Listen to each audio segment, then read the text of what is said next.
Assalamualaikum warahmatullahi wabarakatuh. Alhamdulillah bertemu kita sekali lagi dalam PDPR pada petang ini. Sebelum kita memulakan pelajaran kita pada hari ini, kita mulakan dengan bacaan doa. Bismillahirrahmanirrahim. Allahumma aftah alaina hikmataka wanshur alaina min khazaini rahmatika ya arhamar rahimin. Rabbi shrah li sadri wa yassir li amri wahlul 'uqdatam min lisani yafqahu qawli. Okey, kita sambung PDPR kita minggu lepas yang bertajuk pelakuan solat fardu. Kita ambil solat fardu subuh. Okey, Ustazah dah terangkan bagaimana cara pergerakan atau pelakuan solat fardu pada rakaat pertama. Okey, hari ini Ustazah masuk kepada bahagian yang kedua, iaitu rakaat kedua. Ingat solat subuh hanya ada 2 rakaat. Minggu lepas Ustazah dah terangkan rakaat pertama. Okey, hari ini Ustazah nak terangkan bagaimana pelakuan dalam rakaat kedua. Okey, boleh rujuk buku teks muka surat 59. Okey, ini adalah pelakuan solat subuh rakaat yang kedua. Okey, Ustazah nak nyatakan kat sini, tak kiralah kamu solat apa pun. Okey, rakaat kedua pelakuan dia lebih kurang macam ni. Cuma solat subuh kita ada penambahan pelakuan. Okey, kalau kita solat zuhur, asar, maghrib, isyak, dia tak ada pelakuan tersebut. Okey, itu adalah beza solat subuh dan antara solat-solat yang lain. Okey, kamu boleh tengok. Okey, rakaat kedua. Okey, setelah kita rukuk pada rakaat pertama tu, rukuk kali kedua pada rakaat pertama, kita terus kepada rakaat kedua. Okey, tengok rakaat kedua, iaitu kita terus berdiri semula, kita berdiri tegak. Okey, baik lelaki perempuan, kita letak posisi tangan dalam keadaan yang macam ni, perempuan. Okey, yang awak nampak. Okey, kita terus baca surah Al-Fatihah hingga selesai, dan kita baca mana-mana surah di dalam Al-Quran. Tak kiralah surah panjang ke, pendek ke, surah An-Nas ke, tak kisah. Tapi yang penting mesti membaca surah Al-Fatihah. Okey, ini rakaat kedua, kita perlu berdiri semula. Okey, setelah selesai awak membaca surah Al-Fatihah dan juga membaca surah. Okey, kamu angkat takbir untuk melakukan pergerakan rukuk. Okey, tengok. Ingat apa yang Ustazah dah terangkan minggu lepas. Okey, takbir, apabila mengangkat takbir, okey, pelakuan lelaki berbeza dengan perempuan. Okey, perempuan tengok, rapatkan tangan ke ketiak dan juga mesti paras dada. Okey, paras dada. Ujung jari tu mesti paras dada, rapatkan ketiak. Okey, boleh Okey, sebelum selesai sahaja membaca surah Al-Fatihah dan surah, okey, terus kita untuk melakukan rukuk. Okey, tengok muka surat 60, rujuk muka surat 60. Okey. Nampak di sini? Okey, tengok rukuk. Okey, rukuk rakaat kedua serta tomak ninah. Ingat lagi apa Ustazah dah terangkan minggu lepas, tomak ninah tu apa? Iaitu berhenti seketika, tidak terlalu laju. Okey, ingat. Okey, pergerakan perlakuan. Okey, perlakuan lelaki. Okey, tangannya siku lurus. Manakala perempuan, Ustazah dah cakap, bentuk L. Siku mesti rapat ke perut. Okey, ingat Okey, dan tengok, rukuk mesti dalam keadaan macam ni. Lelaki pun begitu. Okey, tengok. Okey, nampak? Okey, bila siku perempuan mesti dalam keadaan macam ni juga. Lelaki lain. Lelaki lurus macam ni. Perempuan dia bengkok macam L. Okey, tengok iktidal. Selesai sahaja rukuk, baca. Okey, iktidal serta tomak ninah. Okey, sama juga pergerakan dia. Okey, tengok muka surat 61. Okey, 61. Ini yang Ustazah kata. ada perbezaan antara solat subuh dan solat-solat waktu zuhur, asar, maghrib, isyak. Okey, selepas sahaja tadi kamu rukuk dan kamu berdiri, kamu iktidal.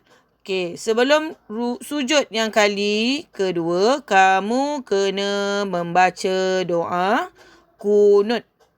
Okey, yang dikatakan membaca doa kunut. Dalam solat subuh je ada.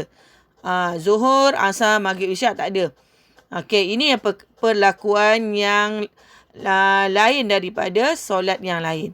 Okey, iaitu membaca doa kunut. Kita menadah tangan, kita berdiri tegak. Okey, tengok perempuan ni, dia berdiri tegak dan menadah tangan. Okey, gambar lelaki ni dia tak dapat yang full. Kalau ikutkan, membaca doa kunut dia kena berdiri tegak dan menadah tangan.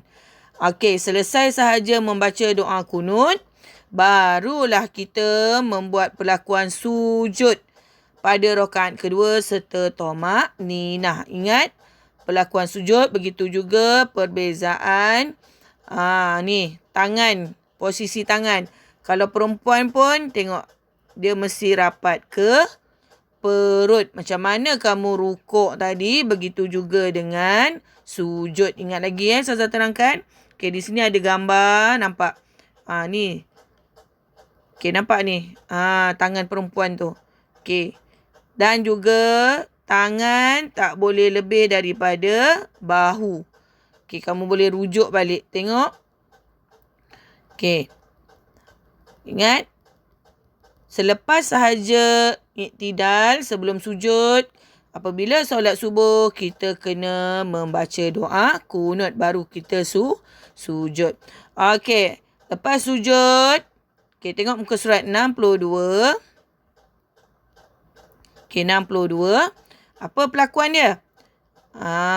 Apa pelakuan dia? Iaitu duduk antara dua sujud serta tomak ninah. Okey, lihat pada tangan ni, dia letak kat mana? Yang perempuan ni sebab terlindung. Okey, dia dah tunjuk gambar situ. Letak tangan, rapatkan jari. Dah letak baik-baik di atas peha. Bukannya, orang katanya, tangan tu kita tak letak. Maknanya kita buat tak indah. Okey, dengan sopan tangan tu letak di atas peha. Lepas duduk antara sujud, dah baca semua. Okey, kita buatlah sujud yang kali kedua serta tomak ninah. Okey, ingat apabila sujud, perempuan, saya ingat lagi sekali, berbeza keadaan siku. Okey, perempuan, tangan, ingat, mesti rapat ke siku, mesti rapat ke perut. Okey, kaki, hujung jari mestilah dibengkokkan. Okey, jelas? Itu sujud pada rakaat kedua. Okey, seterusnya. Kita tengok duduk tahiyat akhir. Okey, di sini ada gambar bagi pelajar lelaki duduk tahiyat akhir. Okey, macam mana duduk tahiyat akhir? Okey, punggung kita letak di lantai. Nampak tak? Nampak tak gambar tu? Punggung tu letak di lantai. Jari kaki kiri kamu selit pada kamu punya peha tu, dan kaki kanan bengkokkan pada hujung jari. Okey, ini kedudukan ataupun duduk tahiyat akhir. Okey, dan tangan. Okey, serta tangan, tengok. Jari kanan kita, semua jari kita tutup kecuali jari telunjuk. Okey, yang tangan kanan kita buka semua, tangan kiri kita buka semua, rapatkan jari dan letak di peha kiri. Yang tangan kanan kita tutup semua jari kecuali jari telunjuk. Okey. Yang perempuan, tengok gambar di sini. Sama juga perlakuan kedudukan dia, duduk tahiyat akhir, punggung kita letak di lantai, kaki kanan hujung dia kita lipat, kaki kiri kita selitkan di bawah peha. Okey, jari telunjuk. Okey, tangan kanan tutup semua jari dan tinggalkan jari telunjuk. Okey. Dan yang terakhir iaitu memberi salam. Okey, kita kena beri salam sebelah mana? Kanan ke kiri? Kanan ke kiri? Kita mestilah memberi sebelah kanan dahulu. kita mesti memberi sebelah kanan. Okey, kita toleh muka kita ke bahu kanan.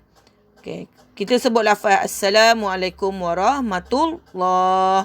Kita toleh ke sebelah kanan. Dan lagi sekali Assalamualaikum warahmatullahi. Kita toleh ke bahu sebelah kiri. Maka barulah selesai solat kita pada waktu itu. Kalau kita solat subuh. Okey, ini Ustazah terangkan solat subuh. Kamu kena ingat dalam solat subuh ada perlakuan cara membaca doa kunut. Iaitu pada rakaat kedua kita membaca doa kunut. Selepas rukuk kita iktidal. Dan sebelum kita melakukan sujud kali kedua. Itu antaranya. Mesti ingat. Ya, waktu subuh sahaja. Iaitu pada solat waktu subuh. Ustazah harap apa yang Ustazah dapat beri penjelasan pada hari ini kamu boleh faham. Okey. Dan Ustazah nak terangkan. Okey, sedikit info di sini. Okey, sedikit info. Okey, aurat lelaki. Kamu kena tahu aurat lelaki berbeza dengan aurat perempuan. Dan sememangnya apabila terbuka aurat, solat kita akan terbatal. Solat kita akan terbatal. Okey, tengok solat kita akan terbatal jika kita terbuka aurat. Okey, kena ingat iaitu aurat lelaki hendaklah menutup sekurang-kurangnya dari pusat hingga ke lutut. Okey, dari pusat hingga ke lutut. Manakala aurat perempuan iaitu menutup keseluruhan anggota badan kecuali muka dan tapak tangan. Kecuali muka dan tapak tangan. Itu perbezaan antara aurat lelaki dan perempuan. Tapi sebaik-baiknya yang lelaki, walaupun kita dah tahu aurat kita dari pusat hingga ke lutut, tapi biarlah kita dalam keadaan yang sempurna. Kita pakai baju dan juga kalau boleh berseluar panjang mahupun kita pakai kain pelikat tu. Nampaklah sempurna solat kita. Kan? Tapi seandainya dalam keadaan darurat, maka dibolehkanlah. Kan? Contoh dalam keadaan banjir ke, keadaan gempa bumi ke, kan? Kita tak tahu dah ni baju kita mana. Kan? Yang penting kena dalam keadaan menutup aurat. Begitu juga dengan perempuan. Okay. Okey, jelas apa yang Ustazah terangkan hari ini. Ustazah harap kamu dapat apa yang Ustazah jelaskan. Kita berjumpa lagi pada PDPR yang akan datang. Semoga Ustazah doakan semoga dalam keadaan sihat walafiat. Okey, Ustazah sudahi dengan wabillahi taufiq wa hidayah. Wassalamualaikum warahmatullahi wabarakatuh.